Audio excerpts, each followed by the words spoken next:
Welcome. आज की class में हम विद्युत चुम्बकीय तरंगों के किसी अंतरापृष्ठ जो दो माध्यमों को अलग अलग करता है उसके लिए परावर्तन और अपवर्तन के जो नियम है उन्हें हम स्थापित करेंगे बाउंड्री कंडीशन को ध्यान में रखते हुए। यानी इससे पूर्व कक्षा में हमने बाउंड्री कंडीशन देखी थी, विद्युत और चुंबकीय क्षेत्रों के घटकों के लिए किसी अंतरापृष्ठ पर जो स्पर्शी और लंबवत घटक होते हैं उनके लिए क्या कंडीशन होती है, ये हम उससे पूर्व वाली कक्षा से रिवाइज कर सकते हैं। तो आज हम बात कर रहे हैं उस अंतरापृष्ठ पर अगर कोई विद्युत चुम्बकीय तरंग आपतित होती है तो उसके परावर्तन और अपवर्तन अगर दोनों स्थितियां उत्पन्न हो रही है तो उनके लिए क्या परावर्तन और अपवर्तन के नियमों को हम डिराइव कर सकते हैं बाउंड्री कंडीशन को काम में लेते हुए। तो देखिए, एक हम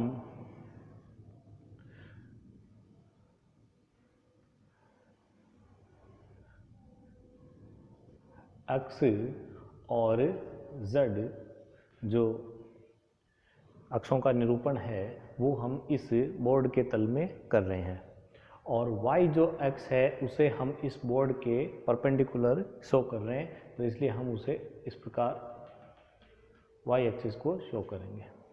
ठीक है, और यहाँ देखिएगा कि यह जो एक्स वाई तल है, ये जो एक्स वाई तल होगा इससे इधर जो है वो माध्यम फर्स्ट है और इसके राइट हैंड साइड में माध्यम जो है वो कौन है, सेकंड है। तो अगर हम उस अंतरापृष्ठ को शो करना चाहें तो यहाँ इस प्रकार देखिए हम उसको निरूपित कर सकते हैं। ये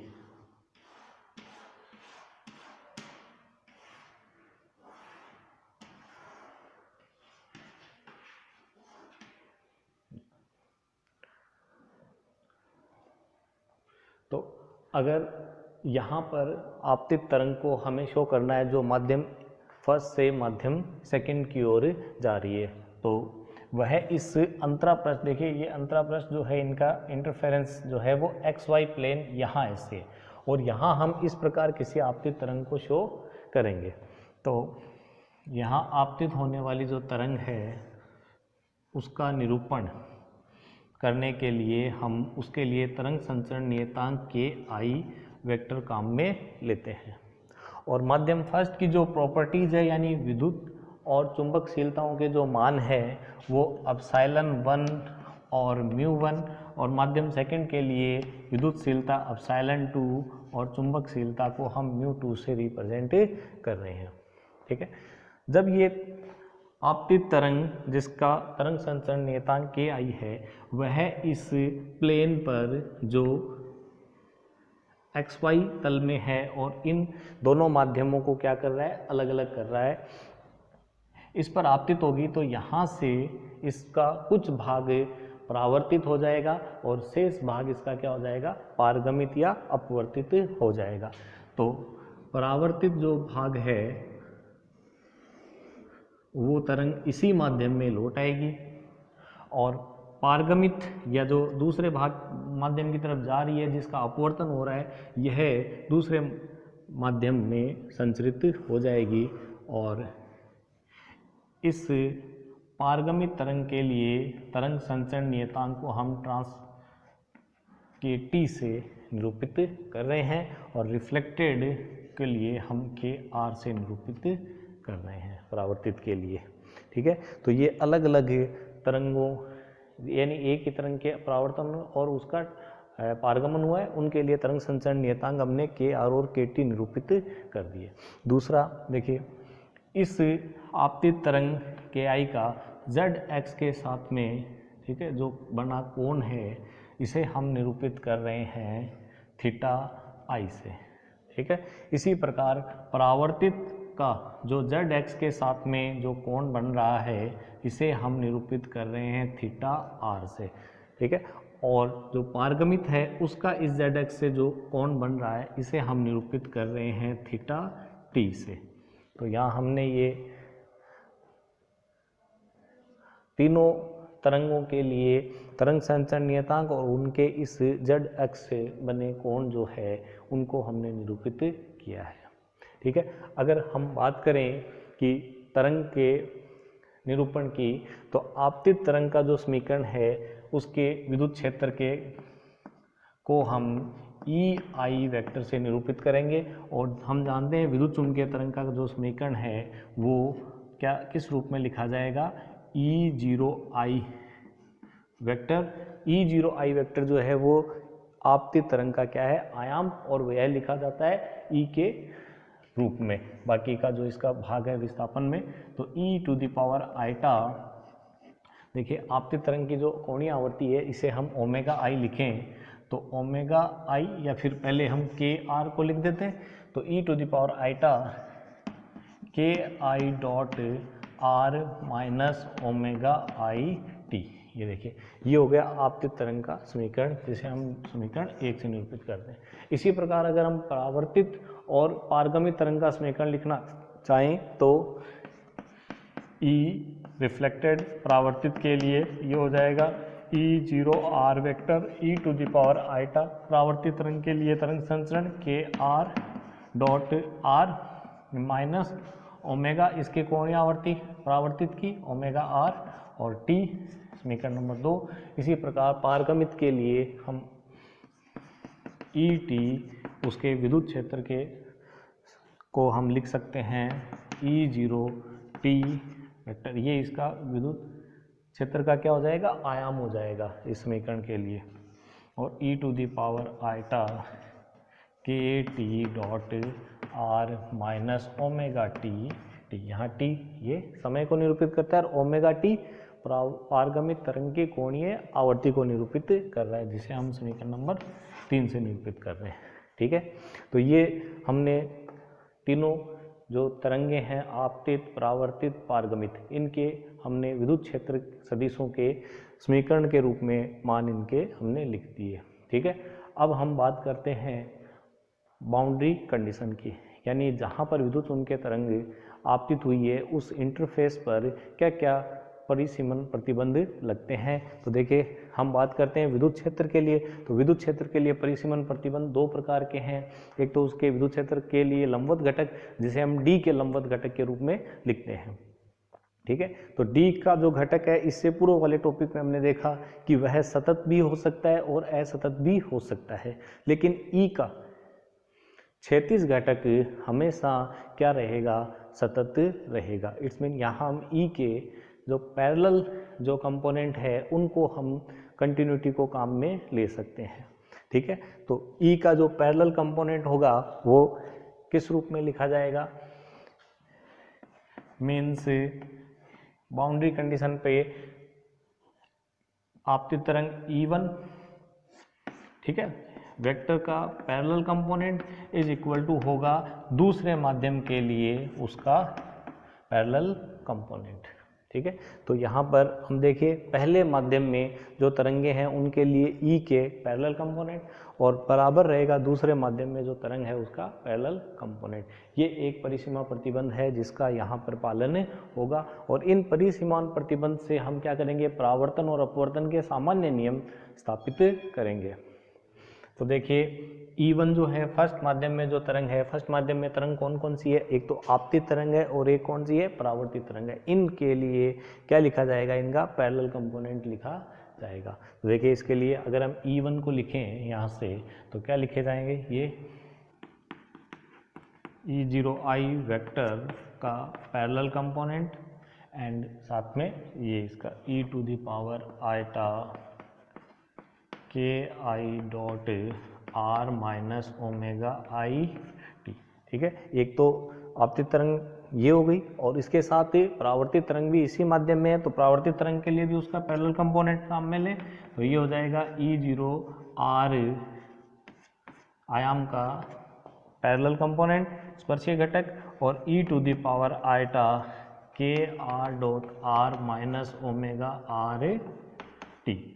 दिस इज इक्वल टू दूसरे माध्यम में क्या हो जाएगी, जो तरंग है उसके पैरेलल कंपोनेंट। तो दूसरे माध्यम में तरंग कौन सी है, पारगमित तरंग है, तो इसका पैरेलल कंपोनेंट लिखा जाएगा E02T का parallel component and e to the power iota K T dot R minus omega T T.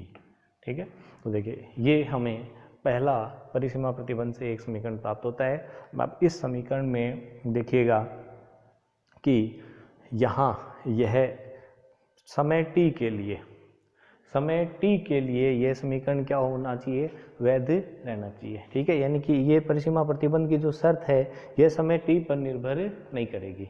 तो इट्स मीन समय t पर निर्भर नहीं करने का मतलब है कि यहाँ e to the power eta में t का जो पद है वह तीन, इस समीकरण के प्रत्येक पद में क्या रहना चाहिए, एक समान रहना चाहिए। तो यहाँ t का पद क्या है, ओमेगा आई टी, यहाँ t का पद क्या है, ओमेगा आर टी, और इधर t का पद क्या है, ओमेगा टी टी।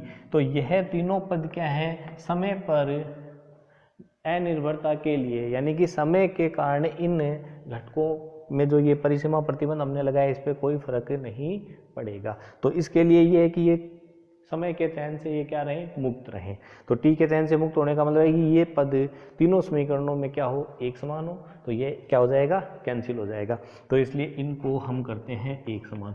तो यहाँ से t और t कैंसिल, हमें एक कंडीशन प्राप्त हुई कि कोणीय आवर्तियाँ तीनों तरंगों के लिए, आपतित, परावर्तित और पारगमित के लिए क्या रहेंगी, एक समान रहेंगी। ठीक है, तो ये एक कंडीशन हमें प्राप्त हुई इस समीकरण से। देखिए इसके बाद में यहाँ पर यह जो तल है XY तल, XY तल जो है वह क्या है, अंतरापृष्ठ को निरूपित कर रहा है। तो XY तल की क्या खास बात है कि XY तल को हम किससे लिखते हैं, Z इक्वल टू 0। ठीक है, तो XY तल पर जहाँ पर सभी जगह क्या रहेगा, Z बराबर क्या रहेगा, 0 रहेगा, उस पर यह जो समीकरण है इसके लिए जो e टू द पावर ये जो टर्म्स हैं, यानी ओमेगा टी, ये सब t के से इसको हमने मुक्त कर दिया। तो इट्स मीन ये टर्म यहाँ से हो गई, एक कॉमन आके कैंसिल हो गई। नेक्स्ट इसके बाद में देखिए कि अगली जो पद है, यानी ये तो हो गया आयाम का स्पर्शीय घटक, इसको छोड़ दीजिए। Next e to the power eta k dot R, K I dot are, ये जो पद है यह पद z से क्या रहना चाहिए, मुक्त रहना चाहिए। इट्स मीन z बराबर 0 के लिए यह पद क्या होना चाहिए, इन समीकरण, इस समीकरण में एक समान होना चाहिए। इट्स मीन z बराबर 0 अगर हम पुट करें तो यहाँ, तो देखिए यहाँ अगर हम z को 0 पुट करेंगे तो के आई डॉट आर को अगर हम लिखें a डॉट बी को उसके कंपोनेंट में लिखिए, तो के आई डॉट आर, ठीक है, कहाँ, z बराबर 0 के लिए। इसी प्रकार अगले में क्या है, के आर डॉट आर कहाँ, z बराबर 0 पर, और इसी प्रकार के टी डॉट आर z बराबर 0 पर क्या होने चाहिए, एक समान होने चाहिए। इट्स मीन यहाँ से ये टर्म भी e to the power eta की जो टर्म्स हैं वो सब क्या रह जाएंगी, कॉमन रह जाएंगे। तो सिर्फ विद्युत क्षेत्र के जो आपतित तरंग का स्पर्शीय घटक, परावर्तित तरंग का स्पर्शीय घटक का योग किसके बराबर रहना चाहिए, पारगमित तरंग के स्पर्शीय घटक के योग के बराबर रहना चाहिए, यानी यहाँ ये शर्त रह जाएगी। इट्स मीन यहाँ अभी हमें इसको इक्वल करके हमें यहाँ से इसको क्या करना है, कैंसिल बताना है। तो यहाँ से इक्वल करने के लिए ये जो कंपोनेंट है ये इस कंपोनेंट और ये इस कंपोनेंट के क्या रहना चाहिए, इक्वल रहेगा। कब, z बराबर 0 के लिए। ठीक है, यानी z बराबर 0 पर मीन्स अंतरापृष्ठ पर यह XY के जो घटक हैं वह z बराबर 0 पर क्या होने चाहिए, इसको सेटिस्फाई करने चाहिए। तो देन के आई डॉट आर को अगर हम लिखें तो के आई के कंपोनेंट क्या होंगे, तो x y जो प्लेन है इस प्लेन पर z बराबर क्या है, 0, और z बराबर 0 के लिए ये जो मान है इस परिसीमा प्रतिबंध से जो समीकरण आई उसके लिए क्या रहने चाहिए, एक समान रहने चाहिए, ये इसको सेटिस्फाई करने चाहिए। तो देन इसको के आई को हम इसके कंपोनेंट में लिखें तो K I x dot are, are के कंपोनेंट एक्स आई के प्लस वाई जे के प्लस जेड के के, तो आई डॉट आई काम में लेंगे तो ये हो गया एक्स के आई एक्स प्लस नेक्स्ट कंपोनेंट को क्या हो जाएगा, वाई के आई वाई, और नेक्स्ट कंपोनेंट क्या हो जाएगा, जेड के आई जेड, लेकिन z बराबर क्या है, 0, इसलिए वो कंपोनेंट क्या हो गया, 0। देन इक्वल टू किसके लिए, पारगमित परावर्तित तरंग के लिए, देन परावर्तित के लिए लिखा जाएगा एक्स के आर एक्स प्लस वाई के आर वाई, और पारगमित के लिए एक्स के टी एक्स प्लस वाई के टी वाई। ठीक है, प्रत्येक तरंग संचरण नियतांक के आई को, के आर को, के टी को हमने उसके कंपोनेंट के रूप में लिख दिया और उसका स्थिति सदिश आर सदिश से अदिश गुणा कर दिया, और जेड कंपोनेंट को हमने क्या कर दिया, जीरो। जेड जीरो कहाँ है, बाउंड्री पर। ठीक है, तो बाउंड्री की कंडीशन को हमने लगा दिया जेड बराबर जीरो, बस इतना सा काम किया हमने। देन अब देखिए, चूंकि एक्स वाई जो प्लेन है, उस एक्स वाई प्लेन पर एक्स और वाई के मान कुछ भी हो सकते हैं, मतलब तरंग का जो आपतन है वो कहीं भी हो सकता है। इट्स मीन एक्स और वाई है वो एक दूसरे से क्या है, स्वतंत्र है। तो एक्स और वाई अगर एक दूसरे से स्वतंत्र है तो इनके कंपोनेंट क्या होंगे, इक्वल होंगे ही होंगे। ठीक है, यानी एक्स है वो वाई को कहीं भी एडजस्ट नहीं कर रहा। इट्स मीन तो एक्स का जो कंपोनेंट है वो इस समीकरण में क्या होगा, एक समान होगा। इसी प्रकार वाई का जो कंपोनेंट है वो इस समीकरण में क्या होगा, एक समान होगा।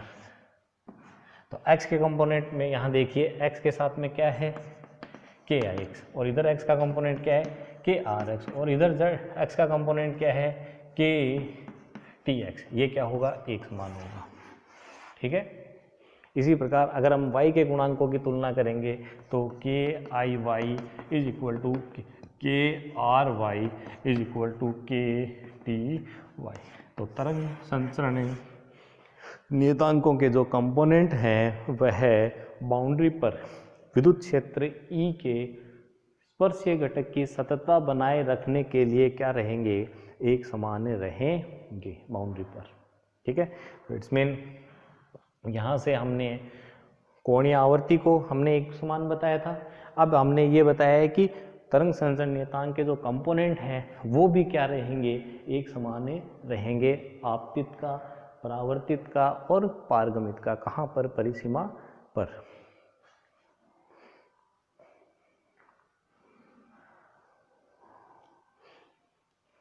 देखिए ये जो कंडीशन है ये क्या बताती है, ये कंडीशन ये बताती है कि आपतित तरंग, परावर्तित तरंग और पारगमित तरंग तीनों क्या होंगे, एक ही तल में होंगे।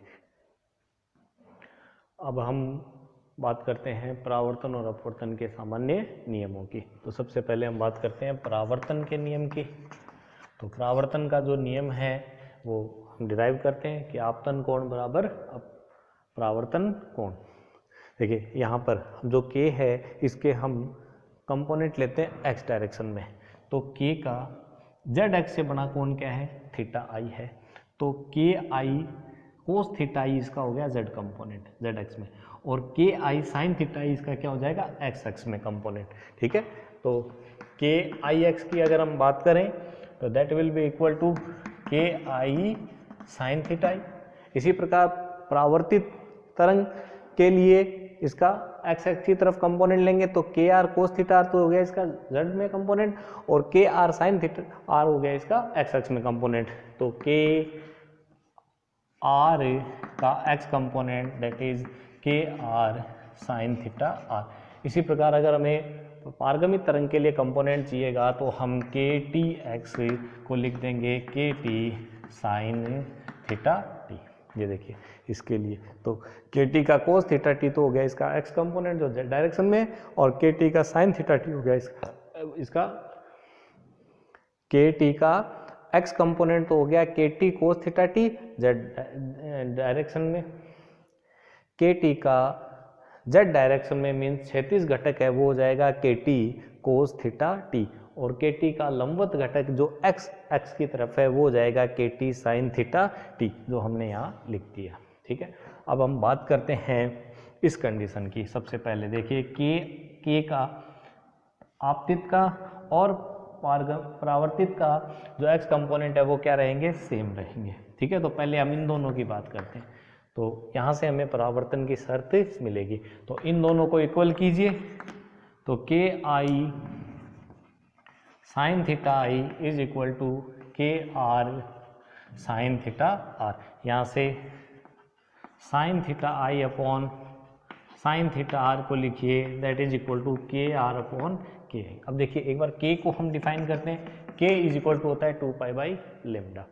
लेमडा जो होता है वो होता है तरंग का वेग बट्टे आवर्ती, तो आवर्ती को मैं n से लिखता हूँ, तो ये v बट्टे n होती है, तो n ऊपर आ गया। 2 पाई n जो है वो है कोणीय आवर्ती ओमेगा, तो हम k को लिख सकते हैं ओमेगा और v के अनुपात में। तो यहाँ देखिए k आर रिफ्लेक्टेड परावर्तित के लिए, तो परावर्तित के लिए ओमेगा है ओमेगा आर, और परावर्तित का जो वेग है उसको हमने लिख दिया वी आर। इसी प्रकार आपतित के लिए तरंग संचरण नियतांक लिखिए ओमेगा, आपतित के लिए ओमेगा आई, और तरंग का वेग वी आई। यहाँ ये प्रतिबंध हम पहले बता चुके हैं कि ओमेगा आपतित परावर्तित पारगमी तीनों के लिए क्या होगा, एक समान। It's mean omega R omega I हो गए कैंसिल। दूसरी बात, तरंग का वेग। देखिए विद्युत चुम्बकीय तरंग जो है, जो आपतित और परावर्तित, वह तरंग एक ही माध्यम में है। इसका मतलब ये हुआ कि आपतित तरंग का वेग और परावर्तित तरंग का वेग माध्यम समान होने के कारण क्या रहेगा, एक समान रहेगा। इट्स मीन वी आई और वी आर भी क्या हो गए, कैंसिल। ये कितना आ गया, एक।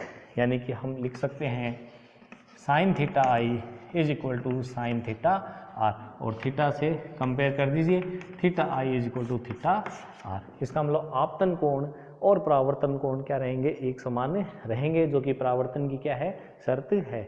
एक शर्त हम पहले वेरीफाई कर चुके हैं कि आपतित तरंग और परावर्तित तरंग क्या रहेंगे, एक ही तल में रहेंगे। ये इस कंडीशन से।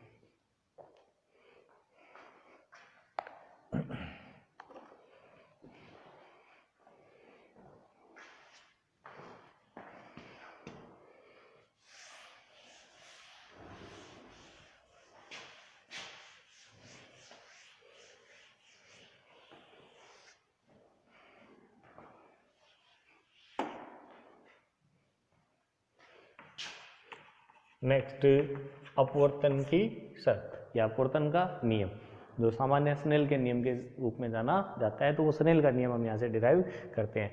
तो अपवर्तन के लिए हमें किसको कंपेयर करना पड़ेगा, आपतित तरंग और पारगमित तरंग को। और आपतित तरंग और पारगमित तरंग के लिए एक्स कंपोनेंट क्या रहते हैं, एक समान रहते हैं। इट्स मीन इन दोनों को इक्वल कीजिए, तो K I sine theta I is equal to K T sine theta T. यहाँ से साइन को एक तरफ लीजिए, sine theta I sine theta T is equal to K T upon K I. अब के को उसी प्रकार लिख दीजिए ओमेगा और वी के पदों में। तो सबसे पहले के टी पारगमित तरंग, तो पारगमित तरंग के लिए कोणीय आवर्ती हो गई ओमेगा आर, और पारगमित तरंग क्योंकि दूसरे माध्यम में इसलिए यहाँ इसके वेग को मैंने लिख दिया v2। और के आई जो आपतित तरंग, तो आपतित तरंग की कोणीय आवर्ती ओमेगा आई, और आपतित तरंग पहले माध्यम में इसलिए इसका वेग हो गया v1। क्योंकि ओमेगा आर और ओमेगा आई क्या है, ओमेगा टी पारगमित है ना दूसरे माध्यम में, तो ओमेगा टी और ओमेगा आई क्या है, एक समान है, इसलिए ये हो गए कैंसिल। और यहाँ से हमारे पास में रह गया sine theta I upon sine theta T is equal to, ये आ गया यहाँ से मान अपने पास में v1 अपॉन v2। अब हम तरंग के वेग को उसके अपवर्तनांक के रूप में लिख सकते हैं, क्योंकि तरंग का वेग v1 होता है प्रकाश का वेग, ठीक है, और बटे माध्यम में अपवर्तनांक जिसको हम लिखते हैं n1 से। इसी प्रकार दूसरे के लिए हो गया प्रकाश का वेग और उस माध्यम में अपवर्तनांक n2 से। तो यहाँ आ गया sine theta I upon sine theta T is equal to n2 upon n1। और यहाँ से देखिए n2 अपॉन n1 क्या है, दूसरे माध्यम का अपवर्तनांक पहले के रेस्पेक्ट में, जो कि उनके साइन थीटा आई और साइन थीटा टी के अनुपात के रूप में होता है। यह किसका नियम है, अपवर्तन के लिए स्नेल का नियम है। तो इस प्रकार हम अपवर्तन के जो सामान्य नियम है उन्हें भी बाउंड्री कंडीशन से डिराइव कर सकते हैं।